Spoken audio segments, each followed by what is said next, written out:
ಇನ್ನು ವಾಲ್ಮೀಕಿ ಪುತ್ಥಳಿ ಸ್ಥಾಪನೆ ಹೆಸರಿನಲ್ಲಿ ನಡೆದಂತಹ ಗಲಾಟೆ ಶೂಟೌಟ್ ಬಗ್ಗೆ ಪೊಲೀಸರು ತನಿಖೆಯನ್ನು ನಡೆಸ್ತಾ ಇದ್ದಾರೆ. ಇದರ ನಡುವೆ ರಾಜಕೀಯದ ಕೆಸರೆರಚಾಟ ತಾರಕಕ್ಕೇರಿದೆ.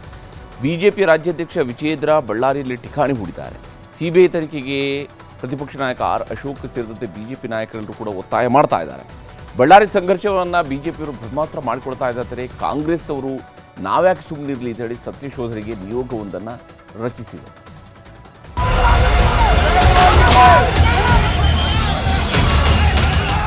ತಾಕತ್ತಿದ್ರೆ ಇವತ್ತು ಕಾಂಗ್ರೆಸ್ ಸರ್ಕಾರಕ್ಕೆ ಮೊದಲು ನಿಮ್ಮ ಶಾಸಕನನ್ನ ಒಂದು ಒಳಗಾಕಿ ಜನಾರ್ದನ್ ಮೇಲೆ ಹಲ್ಲೆ ಮಾಡಬೇಕು, ಅವ್ರನ್ನ ಹತ್ಯೆ ಮಾಡಬೇಕು ಅಂತೇಳಿ ಮಾಡಿರೋಂಥ ಕುತಂತ್ರ ಇದೆ. ಯಾರ ಬೆನ್ನಿಂದ ತನಿಖೆ ಮಾಡಿ ಅಂತ ಹೇಳಿದ್ದೀನಿ.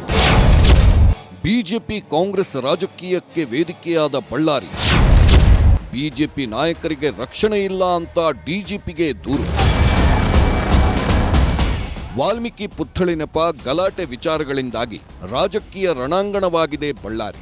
ಗಾಯಾಳುಗಳಿಗೆ ಚಿಕಿತ್ಸೆ ನೀಡುತ್ತಿರುವ ಆಸ್ಪತ್ರೆಗೆ ಬಿಜೆಪಿ ರಾಜ್ಯಾಧ್ಯಕ್ಷ ವಿಜಯೇಂದ್ರ ಭೇಟಿ ನೀಡಿ ಆರೋಗ್ಯ ವಿಚಾರಿಸಿದ್ರು. ಮಹರ್ಷಿ ವಾಲ್ಮೀಕಿ ಹೆಸರಿನಲ್ಲಿ ಇಂಥ ರಾಜಕೀಯ ಸರಿಯಲ್ಲ ಎಂದು ಸರ್ಕಾರದ ವಿರುದ್ಧ ಹರಿಹಾಯ್ದ್ರು. ಗೃಹ ಸಚಿವರನ್ನ ಹೇಳೋದಕ್ಕೆ ಇಚ್ಛಪಡ್ತೇನೆ. ಏನು ಮೊನ್ನೆ ಬೆಳಗಾವಿ ಅಧಿವೇಶನ ಸಂದರ್ಭದಲ್ಲಿ ದ್ವೇಷ ಭಾಷಣದ ಮಸೂದೆ ತರಬೇಕು ಅಂತೇಳಿ ಹೊರಟಿದ್ದೀರಿ. ಮೊದಲ ಅಪರಾಧಿ ನಿಮ್ಮ ಶಾಸಕರಲ್ಲಿದ್ದಾರೆ.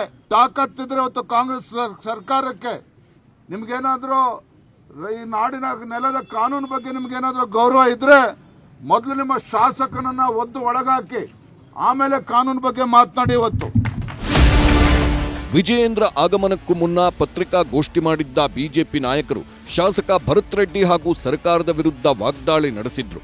ಗುಂಡು ಹಾರಿಸಿದವರ ವಿರುದ್ಧ ಕಠಿಣ ಕ್ರಮಕ್ಕೆ ಆಗ್ರಹಿಸಿದ್ರು.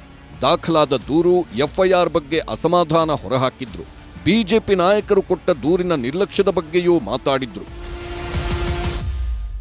ಕೇಳೋ ಪರಿಸ್ಥಿತಿಯಲ್ಲಿ ಇಲ್ಲ. ಸಿಕ್ಕಾಪಟ್ಟೆ ಅವನು ಕೂಗಾಡ್ತಾ ಇದ್ದ. ನೇರವಾಗಿ ನನ್ನ ಕಡೆಯಿಂದ ಅಂದ್ರೆ ನಾನು ಗಾಡಿ ಸ್ಟಾಪ್ ಮಾಡಿದ ತಕ್ಷಣ ಜನಾರ್ದನ್ ರೆಡ್ಡಿ ಬಂದ್ರು ಅಂತೇಳಿ ಕೂಗಾಟಾಯ್ತು. ನಮ್ಮ ಹುಡುಗರಿಗೆ ಹೋಗ್ತಾ ಇರ್ಬೋದು ಅಂತ ನಾನು ಅನ್ಕೊಂಡೆ. ಆದ್ರೆ ಅವ್ರಿಗೆ ಎಚ್ಚರಿಕೆ ಕೊಟ್ಟಿದ್ದಾರೆ. ಜನಾರ್ದನ್ ರೆಡ್ಡಿ ಬಂದ ತಕ್ಷಣ ಫೈರಿಂಗ್ ಸ್ಟಾರ್ಟ್ ಮಾಡ್ಬೇಕು. ಅವ್ರದ್ದೆಲ್ಲ ಮೈಂಡ್ ಸೆಟ್ ಯಾವ ಥರ, ಅವ್ರ ಕ್ಯಾರೆಕ್ಟರ್ ಯಾವ ಥರ ಅಂತೇಳಿ ನಿಮಗೆಲ್ಲ ಗೊತ್ತಿದೆ. ಬಳ್ಳಾರಿ ಯಾರೇ ರಾಕ್ಷಸರು ಎಷ್ಟೇ ಅಟ್ಟಹಾಸ ಹಾಕಿದ್ರು ಬಳ್ಳಾರಿ ಶಾಂತಿಯುತವಾಗಿದೆ, ಇರುತ್ತೆ. ಇರೋಂಗೆ ನಾವು ಯಾವತ್ತೂ ಮಾಡ್ತೀವಿ. ರೆಡ್ಡಿ ಮನೆ ಮುಂದೆ ಗಲಾಟೆ ಮಾಡಲು ಪೆಟ್ರೋಲ್ ಬಾಂಬ್ ತಂದಿದ್ದರು ಅನ್ನೋದು ರೆಡ್ಡಿ ಟೀಮ್ ವಾದ. ಹಾಗೆ ಹೊರಗಿನವರನ್ನು ಕರೆಸಿದ್ದರು ಅಂತಾನೂ ಆರೋಪ ಮಾಡಲಾಗ್ತಿದೆ. ಬಳ್ಳಾರಿ ಜನಾರ್ದನ್ ರೆಡ್ಡಿ ಅವರ ಮನೆ ಸುಟ್ಟಾಗ್ತಿದ್ದಿ ಅಂದ್ರೆ ಅವರೆಲ್ಲ ಪ್ರೀ ಪ್ಲಾನ್ ಮಾಡಿಕೊಂಡಿರೋ ಕಾರಣ. ಯಾವ ರೀತಿ ಪ್ರೀ ಪ್ಲಾನ್ ಅಂದ್ರೆ, ನಾನು ಎಲ್ಲ ಟಿವಿಗಳಲ್ಲಿ ನೋಡ್ತಾ ಇದ್ರಿ. ನೋಡೋಂಥ ಟೈಮಲ್ಲಿ ಒಬ್ಬನು ಆ ಪೆಟ್ರೋಲ್ ಬಾಟಲ್ಗಳು ಹಿಡ್ಕೊಂಡ್ರಿ, ಪೆಟ್ರೋಲ್ ಬಾಂಬ್ ಅಂತಾರೆ ನೋಡ್ರಿ, ಅದೆಲ್ಲ ಹೊಡೆದಾರ್ರಿ. ಆಮೇಲೆ ಅವರೆಲ್ಲ ನೋಡ್ರಿ ಅದು ಹಿಡ್ಕೊಂಡು ಹೋಗಂತ ಪೊಲೀಸರು ಹಿಡ್ಕೊಂಡಾರೆ. ನಾನು ಹೇಳ್ತಾ ಇಲ್ಲ, ಲೈವ್ ಅಲ್ಲಿ ಕಾಣ್ತಾ ಇದ್ರಿ. ಎಫ್ಐಆರ್ ಫೈಲ್ ಆಗಿದೆ, ಎಲ್ಲವೂ ತನಿಖೆ ಆಗುತ್ತೆ. ಈಗ ನಾನು ತನಿಖೆಯನ್ನು ಮಾತಾಡಿ ಅದನ್ನ ಯಾಕೆ ನಾನು ಇದು ಮಾಡಬೇಕು, ಬೇರೆ ದಾರಿನ ತಪ್ಪಿಸ್ಬೇಕು? ಈಗ ನಾನೇನಾನು ಮಾತಾಡಿದ್ರೆ ಅವ್ರೇನಂತಾರೆ, ಈ ತನಿಖೆಯನ್ನು ದಾರಿ ತಪ್ಪಿಸ್ತಿದ್ದಾರೆ ಅಂತಾರೆ. ನಾನು ಯಾವುದಕ್ಕೂ ಲೀಗಲ್ ಇಶ್ಯೂಸ್ಗೆ ನಾನು ತಲೆ ಹಾಕಕ್ಕೆ ಹೋಗಲ್ಲ, ಒಂದು ಮಾತು ಮಾತಾಡಲ್ಲ. ಈ ಮಧ್ಯೆ ಗಲಾಟೆ ಬಗ್ಗೆ ರಾಜ್ಯ ನಾಯಕರಿಂದ ಮಾಹಿತಿ ಪಡೆದಿದೆ ಹೈಕಮಾಂಡ್. ಬಳ್ಳಾರಿ ಗಲಾಟೆಯನ್ನ ಗಂಭೀರವಾಗಿ ತೆಗೆದುಕೊಳ್ಳುವಂತೆ ಸೂಚಿಸಿದೆ. ಮೊದಲ ಹಂತವಾಗಿ ಡಿಜಿಪಿಗೆ ದೂರು ನೀಡಿರುವ ಬಿಜೆಪಿ ನಾಯಕರು ನಾಳೆ ಬಳ್ಳಾರಿ ಚಲೋಗೆ ತಯಾರಿ ಮಾಡಿಕೊಂಡಿದ್ದಾರೆ. ಜನಾರ್ದನ್ ರೆಡ್ಡಿ ಮನೆ ಒಳಗಡೆ ಬಂದು ಹಾಕಿ ಗಲಾಟೆ ಮಾಡಬೇಕು ಅಂದ್ರೆ ಇದು ಪೂರ್ವ ನಿಯೋಜಿತ ಸಂಚಿದು.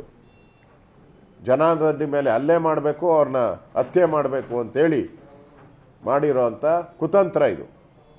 ಇದು ಸ್ಪಷ್ಟ ಆಗಿದೆ. ಈಗ ಬುಲೆಟ್ ಯಾರ್ದು ಅಂತಾನೂ ಸ್ಪಷ್ಟ ಆಗಿದೆ, ಆರಿಸಿದವ್ರು ಯಾರು ಅಂತಾನೂ ಸ್ಪಷ್ಟ ಆಗಿದೆ.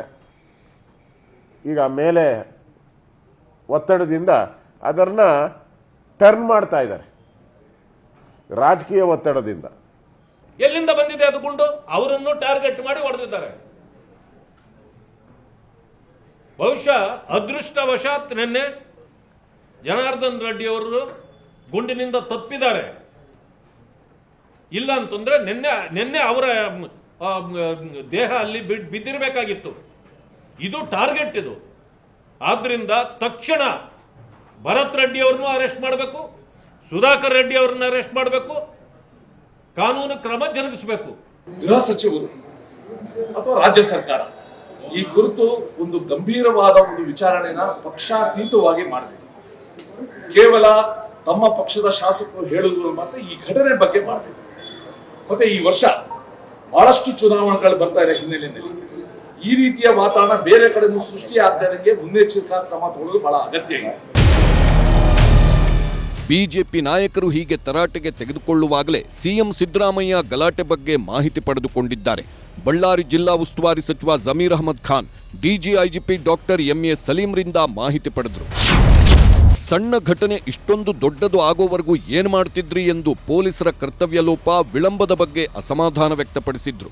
ಸಭೆಯಲ್ಲಿ ಶಾಸಕ ನಾರಾ ಭರತ್ ರೆಡ್ಡಿ ವಿರುದ್ಧ ಗರಂ ಆದ ಸಿದ್ದರಾಮಯ್ಯ ಹೋಗಿ ಭರತ್ ರೆಡ್ಡಿಗೆ ಬುದ್ಧಿ ಹೇಳಿ ಎಂದು ಜಮೀರ್ಗೆ ಸೂಚಿಸಿದ್ರು.